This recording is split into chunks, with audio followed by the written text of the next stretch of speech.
Weisio jujur. Matahari tenggelam di barat sementara angin musim gugur meniup bulu-bulu tumbuhan air di rawa-rawa itu. Tidak ada jejak-jejak manusia di tepi rawa. Hanya seekor burung gagak yang terbang mendekat dan semakin dekat, akhirnya mendarat pada sebuah tiang kayu di tepi rawa yang biasanya digunakan untuk mengikat perahu.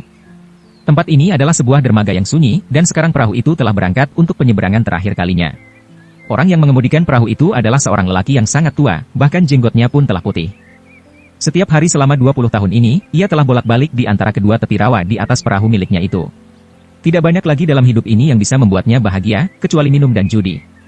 Tapi malam ini ia bersumpah tidak akan berjudi. Karena sekarang ada seorang Weisio di perahunya.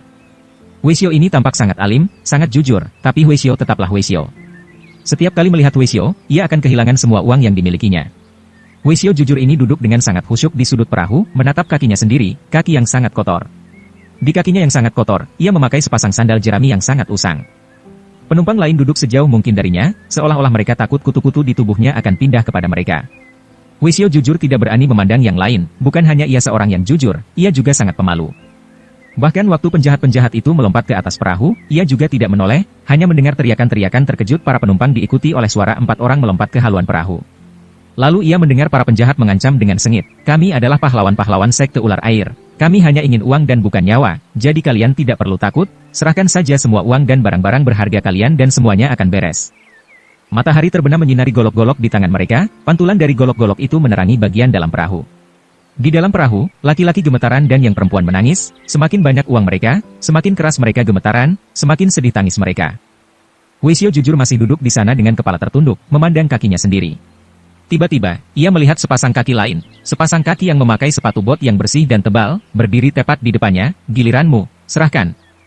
Weisio jujur ini tampaknya tidak mengerti apa yang ia katakan dan bergumam. "Apa yang kau ingin aku serahkan? Selama ada nilainya, serahkan semua." "Tapi aku tidak punya apa-apa." Kepala Weisio jujur semakin menunduk. Ia melihat bahwa orang itu seperti akan menendang dirinya tapi ditarik mundur oleh temannya. "Lupakan saja, Weisio kotor ini tampaknya bukan orang yang punya uang, mari kita keluar dari sini." Mereka datang dengan cepat, dan pergi dengan cepat. Semua penjahat memang kurang percaya pada diri sendiri. Dengan segera bagian dalam perahu itu menjadi kacau, ada yang berjingkrak-jingkrak, ada yang mencaci maki, bukan hanya memaki para penjahat, tapi si Weisio juga, melihat Weisio benar-benar mendatangkan nasib buruk. Mereka tampaknya tidak peduli bahwa si Weisio bisa mendengar makian mereka, tapi si Weisio jujur tampaknya tidak mendengar mereka. Ia masih duduk di sana dengan kepala tertunduk, raut wajahnya tampak berubah-ubah, tiba-tiba ia melompat bangkit dan berlari ke haluan perahu. Di haluan perahu ada sepotong papan, papan itu biasanya digunakan sebagai jembatan saat perahu berlabuh di dermaga. Weisio jujur meraup papan itu memukulnya pelan, papan kayu setebal 3 inci itu terbelah menjadi 5 atau 6 potong. Semua orang di perahu itu terkejut. Weisio jujur melemparkan potongan pertama, potongan itu baru saja mendarat di air ketika ia melesat, ujung kakinya baru saja mendarat dengan lembut di atas potongan kayu itu waktu potongan kedua dilemparkan. Ia tampak seperti capung di permukaan air. Sesudah 4 atau 5 lompatan di air, ia telah berhasil mengejar perahu sekte ular air yang menjauh. Para pahlawan sekte ular air baru saja menghitung pendapatan mereka hari ini waktu mereka melihat seseorang melompat dengan perlahan ke haluan perahu seperti seorang malaikat, itu adalah si Weisio kotor. Bukan hanya mereka belum pernah melihat kungfu seperti ini sebelumnya, bahkan mendengarnya saja belum.